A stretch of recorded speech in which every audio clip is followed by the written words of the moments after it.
자, 이제 정의들을 살펴봤고요. 여러 가지 중에서 접촉하지 않아도 작용하는 힘 세 가지의 정의를 살펴보았습니다. 좋았고요. 두 번째, 우리가 뭘 정의할 거냐면 중력과 자기력과 전기력의 방향입니다. 방향을 정의할 때 방향. 자, 그 다음에 크기. 방향과 크기 정리하고요. 그 다음에 현상 및 특징을 정리할게요. 현상 및 특징들. 자, 정의가 첫 번째로 정리한 거고요. 두 번째 방향, 세 번째가 크기, 네 번째가 현상 및 특징을 정리할게요. 자, 중력의 방향은 어느 방향입니까? 왜? 전체 방향. 지구 중간. 지구의 중심 방향이라고 하는 지구의 중심 방향. 뭐예요? 뭔 소리예요? 지구의 중심 방향. 선생님, 저요. 그래요, 과학적지시험 받았어요. 이 과학적지시 혹시 막 사진이나 무슨 이미지 쓰는 거? 자, 보세요. 이 그림을 제가 보여줄게요. 지구가 이렇게 있으면요. 있으면 여기 서 있는 사람은 안 떨어지죠? 근데 여기 서 있는 사람은 떨어질까? 네. 안 아니요. 떨어집니다. 떨어져요. 안 떨어집니다. 왜냐면 이 사람도 지구 중심으로 당기고 있고 이 사람도 지구 중심으로 당기고 있기 때문에 떨어지지 않습니다. 그죠? 네, 근데 궁금한 게 있는데요. 일단 볼래요? 네. 남극에 서 있는 사람도 떨어지지 않죠. 왜? 지구 중심 방향으로 당기기 때문에. 이 노란색 방향이 무슨 방향이야? 중력의 방향이에요. 중력 방향. 그래서 중력의 방향은 지구의 중심 방향입니다. 라고 말하는 거고요. 각각에 서 있는 사람들의 이 지평선을 그리면 지평선과 이 중력의 방향은 서로 직각입니다. 항상. 직각이라 해서 뭐라고 표현하느냐? 이거를 연직 방향입니다. 라고 표현하게 됩니다. 연직 방향. 그래서 중력은 지구의 중심 방향이구나. 이 그림을 통해서 기억하도록 할게요. 질문 뭐예요? 저요? 우리나라도요. 저기 남극처럼 맨 밑으로 내려갈 때가 있어요? 우리나라는 여기 북반구의 이쯤에 있어요. 이쯤에. 우리나라 여기 있습니다. 바닥으로 내려갈 일은 없어요? 이쪽으로? 네. 이렇게 돌고 있기 때문에 내려가지 못해요. 북반구에서 돌고 있는 거예요. 아, 내려가고 싶다. 그래서 여기도 이렇게 지구 중심 방향으로를 당기고 있는 겁니다. 그러면 호주는요? 호주? 되겠네요. 네, 땡이요. 호주는 여기 있어요. 호주도 여기 있어요. 여기. 북반구에 있어요. 남반구에 있지 않고 호주 북반구에 있습니다. 그러면요. 요즘에 있어요. 지금. 네, 그러면요. 그거요. 그 땅 위에요. 비행 타고 올라가서 가만히 있어도 다른 나라 가겠네요. 다른 나라 갑니다. 진짜요? 위에서 그냥 가만히만 있어요. 근데 좀 오래 걸리죠. 하루밖에 안 걸리잖아. 오래 걸리냐? 오래 걸릴까? 한 바퀴 도는데 하루 걸리잖아요. 근데 공기도 같이 돌아요. 네. 그러니까 내가 공기 중에 떠 있는 거잖아. 네. 공기도 지구랑 같이 돈다니까. 그러니까 거기에서 멈춰 있으면 되잖아요. 그러니까 공기를 거스르고 멈춰 있으려면 2,400km로 달리는 지구를 거슬러서 막 엄청난 저항을 견디고 있어야 돼요. 선생님, 저 되게 궁금한 거 있는데요. 지구 안으로 안 들어가고요. 밖에 있잖아요. 우주 상태에서. 그 밖에서 지구를 밟을 수 있어요? 밖에서 지구를. 그러니까 우주에서요. 지구를 이렇게 그냥 우리 달 밟듯이 밟을 수 있어요? 뭔 소리야? 일단 발을 밟으려고 들어오면 대기권 안으로 들어오는 거예요. 그리고 나서 습 떨어지겠죠. 밟으면 지금 내가 그러고 있는 거야. 우주에서 지구를 밟고 있는 겁니다. 아니 그런 거 말고요. 그런 거 봐봐요. 아니 이렇게 있으면요. 지구가 이렇게 있으면요. 정말 이 안에 있잖아요. 저희는. 그러면 이 그냥 우주 상태도 이렇게 밟을 수 있어요? 그냥 달 있잖아요. 저희가 달 이렇게 밟는 거. 그러니까 우주에서는 달을 그냥 이렇게 밟을 수 있잖아. 우리 지구는 안에 있는 나라 있잖아. 들어가기 전에 그 행성을 이렇게 밟을 수 웃긴 있어요. 질문이네요. 아니 우리가 지금 그렇게 달을 밟고 있는 것처럼 이 멍청아. 우리가 달을 밟고 있는 것처럼 지구를 밟고 있는 거라는 거예요 지금. 그냥 안에 야! 들어가는 거잖아요. 야, 안에 아니 들어오는 게 거기는 대기가 아니라 없으니까. 다른 이렇게 있지. 근데 우리나라는 여기에 그냥 물만 흐르는 거라고. 야, 설명하지 마. 자, 일단 중력의 방향 살펴봤고요. 두 번째, 중력의 크기입니다. 중력의 크기는, 중력은 뭐에 비례하냐면요. 중력은 질량에 비례합니다. 다시 말해서, 질량이 크면 클수록 당기는 힘이 크다는 얘기예요. 자, 선생님이 여기 서 있고요. 여기 최홍만이 서 있어요. 누가 더 물질의 양이 많아요? 선생님이요. 자, 질량이라는 건 이렇게 기억하면 좋습니다. 질량이란 무게. 그 녀석을 이루고 있는 물질의 양, 물질의 양. 물질이 이렇게 만들어져서 사람을 만들고 있겠죠. 그지? 네. 그럼 물질의 양은 내가 많아, 체육만이 많아? 선생님이 체육만이 아니에요. 많겠죠. 그러면 질량이 체육만이 더 큰 겁니다. 그러면 체육만을 더 많이 잡아당기고 있다는 거야. 그치? 지구가 걔를 더 많이 잡아당기고 있는 겁니다. 그래서 몸무게를 재우면 나는 60밖에 안 나오지만 걔는 100이 넘어가는 거예요. 왜? 더 세게 잡아당기니까. 이해됩니까? 궁금한 거 있어요. 여기 계란이랑요, 타조알이랑요, 크기 타조알이 크잖아요. 선생님 질량이요, 그거 물질 이루는 양이라 했잖아요. 그냥 계란 꽉 찬 계란이랑요, 안에 비워진 타조알이랑요, 뭐가 더 질량이 많은 거예요? 그냥 계란이 더 많지. 왜요? 안에가 비어져 있대. 크잖아요. 부피가 큰 거지 질량이 많은 건 아니야. 그 안에 비어있으면 물질이 없는 거잖아. 아, 네. 그치? 그리고 오늘은 이런 질문들은 수업 시간에 써야 되는 거고, 오늘은 정리하는 시간이기 때문에 이런 질문 다 대답하면 질문을 다 못 빼요. 네. 최대한 좀 가지고 있다가 나중에 질문하도록 합시다. 그리고 정말 수업에 여기에 필요한 질문들만 해주세요. 아시겠죠? 정리할 때 필요한 질문들. 그래서 질량에 비례한다는 거. 이 역자가 힘 역자잖아. 그래서 질량이 커질수록 당기는 힘이 커진다라고 보는데요. 자, 그래서 이것에 의한 현상, 중력에 의한 현상은 첫 번째가 뭐냐면, 자, 물체가 아래로 떨어지죠. 툭 떨어집니다. 그죠? 왜? 네. 지구의 중심 방향으로 떨어지는 거예요. 그 다음에 물이 아래로 흐르죠. 물이 아래로 흐릅니다. 물체고요. 이거 물이에요. 물체가 떨어지는 것과 물이 아래로 점점점 흘러가는 것도 중력이 밑으로 당기기 때문에 그렇죠. 이런 것들이 중력에 의한 현상들이에요. 자, 중력에서 가장 중요한 게 뭐냐면 바로 질량과 무게를 비교하는 겁니다. 잘 보세요. 질량이고요. 무게입니다. 질량과 무게는 똑같아요? 달라요? 다릅니다. 달라요. 질량이란 뭐냐면 물질을 이루는 양이기 때문에 봐요. 물질을 이루는 양이기 때문에 장소에 따라서 변할까 안 변할까? 봐요. 선생님이 지구에 있을 때 물질의 양이 이만큼이었어요. 달에 갔습니다. 달에 가면 내 물질의 양이 바뀌나요? 안 바뀌잖아. 그래서 장소에 관계없이 항상 일정하다는 겁니다. 항상 일정하다는 거 질량은. 하지만 무게는 선생님이 달에 가게 되면은 달의 중력은 지구의 6분의 1이에요. 그럼 선생님이 60kg 중이라는 무게를 갖고 있었다면 10kg. 거울이 가면은 10밖에 안 된다는 거예요. 다시 말해서 무게는 장소에 따라 달라집니다. 장소마다 다르다라는 거예요. 다르다. 장소가 다르다. 무게는 달라진다라는 거예요. 장소에 따라서 달라지는 거고요. 자, 왜 그런지를 볼 건데 그 이유는 측정하는 기구가 다르기 때문이에요. 질량을 측정하는 기구 뭘까요? 질량을 측정하는 기구는 추를 이용한 기구예요. 다시 말해서 윗접시 저울 알아요? 윗접시 저울이나 양팔 저울 있죠? 윗접시나 양팔 저울을 이용합니다. 자, 이걸 이용해서 어떻게 하는지 잠깐 볼게요. 그림을 보면은 여기는 지구입니다. 지구고요. 여기 달이에요. 달은 중력이 다리가 6분의 1밖에 안 되죠? 작아요? 달이 좀 적죠, 당연히. 달이 지구의 4분의 1밖에 안 돼요. 자, 여기에 양팔 저울을 설치할게요. 윗접시 저울을 설치할게요. 윗접시 저울을 설치한 후에 선생님이 여기 올라갑니다. 선생님이 60이라고 알고 있죠. 그리고 여기다가 얼마라고 써져 있는 추를 60초. 올려야 합니다. 그렇죠. 60이라고 써져 있는 추를 올려놔야 되죠. 어? 60톤?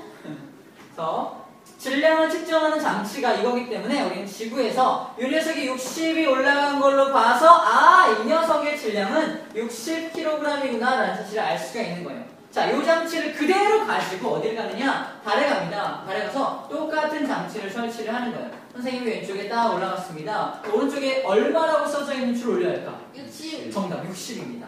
60이라고 써있는 추를 올려주어야 한다는 거예요. 왜 그렇습니까? 선생님을 잡아당기는 힘이 약해졌죠. 60. 하지만 얘도 잡아당기는 힘이 약해지니까 똑같이 약해지는 거잖아. 똑같은 추를 올려야 한다는 얘기예요. 그래서 자, 우리는 이 추에 써져 있는 수치를 보고서 질량을 측정하는 거죠. 질량이 얼마입니까? 60이네. 질량은 변함이 없네라고 판단하는 겁니다. 아시겠죠? 60보다 크면요, 그거가 더 무거워져요. 얘가 더 크면? 네. 얘가 더 크면? 아니요, 추가. 추가 더 크면 일로 기울죠.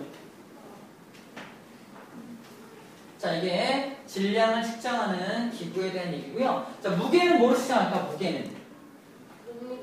무게는 바로 용수철 저울용입니다. 용수철 저울을 이용해요. 용수철 저울의 대표적인 게 뭐냐면 바로 체중계입니다. 체중계. 자, 지금 우리가 여러분들 집에 쓰면 체중계 있죠? 체중계는 올라가면은 전자저울입니까? 아니면은 진짜 용수철이 들어있습니까? 전자저울인가요? 옛날에 조금 전에는 용수철이 들어있었어요. 올라가면 띠리리리리리 이런 소리 들렸어. 용수철이 늘어나는 소리가 들렸었습니다. 용수철이 실제 들어있었어요. 어떻게 늘어나요? 올라가는데 왜 늘어나요? 올라가면 이걸 누르잖아. 누르면서 용수철이 이렇게 늘어나요. 누르면 왜 늘어나요? 응? 누르면 찌그러져야 되지 않아요? 용수철이 달려있는 게 그렇게 달려있는 게 아닌 것 같고 이렇게 눌리면 이게 이렇게 이렇게 달려있을걸? 이렇게 달려있고 이렇게 누르면 누르는 게 여기 누르게 되니까 누르면 이게 늘어나겠죠. 늘어나면서 여기 달려있는 이 바늘을 오른쪽으로 이렇게 움직이게 하는 거예요. 용철이 늘어나면서 바늘이 이렇게 움직인다고 보면 돼요. 그러니까 이게 위치가 다르겠죠. 용철이 이렇게 깔려있는 게 아니라 위에 이렇게 달려있을 거예요. 네. 위치의 차이 때문에 가능한 일이에요. 자, 그래서 질량과 무게에 대한 측정 기구까지 알아봤고요. 자, 그 다음에 질량과 무게를 뭘 볼까요? 질량과 무게, 장소, 단위, 단위 아니네요, 단위. 질량의 단위는 킬로그램이나 g을 씁니다. 킬로그램의 그램. 그다음 무게의 단위는 킬로그램에다가 F 또는 중이라는 걸 붙여야 돼요. 킬로그램 중. 그다음에 뉴턴이라는 단위를 씁니다. 무게의 단위. 우리가 그동안 잘못 말하고 있었던 게 뭐예요? 너 몸무게 몇 킬로야? 60kg인데? 30kg인데? 라고 말하는 게 킬로그램은 질량의 단위이기 때문에 잘못 말하고 있었다는 거예요. 원래는 몸무게가 얼마야? 그러면 30kg 중. 그렇죠. 30kg 중이라고 말해야 돼요. 또는 588N이야 이렇게 말해야 합니다. 자기 몸무게에다가 뭘 곱해야 돼요? 9.8을 곱해줘야 됩니다. 자, 단위까지 알아봤고 그러면 마지막에 살펴볼 건 뭐냐면 그러면 질량을 무게로 바꾸는 방법은 곱하기 9.8을 하게 되면은 무게가 나온다는 겁니다. 질량에다가 9.8을 곱하면 무게가 그게 시험에 나올까요? 나올 수도 있어요. 선생님의 몸무게가 60이기 때문에 60을 9.8 곱하면 정확히 588이 나와요. 588. 그래서 588 뉴턴이 됩니다. 선생님 몸무게가 얼마예요? 라고 물어보면 588 뉴턴이야 라고 대답하면 돼요. 여러분들도 마찬가지 30kg이라면 9.8을 곱해서 대답하면 됩니다. 아시겠죠? 그래서 물론 무게. 자, 이 무게에 대한 걸 이제 얘기할 건데 무게는 아까도 말했지만 용수철 저울 가지고 측정한다 그랬죠. 중요한 얘기 하나 할게요. 자, 294예요?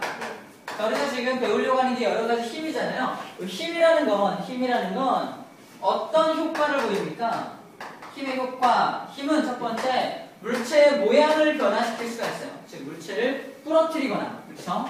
변형시킬 수 있습니다. 힘을 주면 변화시킬 수가 있어요. 모양을 변화시킬 수 있고요. 두 번째, 상태를 변화시킬 수 있습니다. 다시 말해서 날아오던 공을 멈추게 할 수 있어요. 또는 멈춰있는 공을 날아가게 할 수 있습니다. 상태를 변화시킬 수 있다는 거예요. 세 번째, 모양과 상태를 동시에 변하게 할 수 있습니다. 어떻게? 날아오던 공을 땅 때리는 순간 동그랗게 날아오던 공을 땅 때리는 순간 공이 멈추죠. 상태가 변했죠. 그 다음에 공의 모양이 그죠? 모양이 변했죠. 그래서 모양과 상태를 둘 다 변하게 할 수 있다는 거예요. 농구공 튕겨도 그래요? 농구공 튕길 때도 거기 튕기는 순간 약간 찌그러졌다가 탕 튕기는 거예요. 모양이 변하는 겁니다. 자, 힘의 효과가 요 세 가지인데 힘과 뭐가 똑같은 개념이냐면 바로 무게가 똑같은 개념이에요. 힘하고 무게가 똑같대요. 무슨 말일까? 힘의 효과와 무게의 효과가 똑같다는 거예요. 선생님이 몸무게를 가지고 저번에 보여줬을 텐데 무게를 가지고 난 힘 준 적이 없는데 무게를 가지고 분필을 발랐어. 그때 분필이 아작났습니다. 분필이 부서졌어요. 왜 그래요? 분필의 모양이 바뀐 거죠. 나는 힘을 준 적이 없어. 근데 무게 때문에 모양이 달라진 거죠. 맞습니까? 그래서 힘의 효과와 무게의 효과가 정확하게 똑같기 때문에 힘은 무게와 같은 개념이라는 것 되게 중요했었어요. 그래서 힘을 측정해라. 선생님이 힘이 얼마인지 측정할 거야. 힘이 보입니까? 안 보이죠. 하지만 선생님의 힘을 측정하는 방법은 선생님의 힘을 어디다 주면 됩니까? 기계. 용수철 저울, 체중계 같은 걸 눌러보는 거야. 눌러보면 내가 힘을 얼마나 주는지 알 수 있어 없어? 있다는 겁니다. 힘을 측정하는 기구와 무게를 측정하는 기구가 똑같다는 거예요. 이해됩니까? 그래서 아까 무게를 측정하는 기구가 용수철 저울이었잖아요. 마찬가지로 힘을 측정하는 기구도 용수철 저울, 용수철을 이용한 기구를 가지고 측정합니다. 그 누를 때요. 힘 말고요. 그치, 힘과 무게 똑같은 겁니다. 내 몸무게가 힘으로 변환되는 겁니다.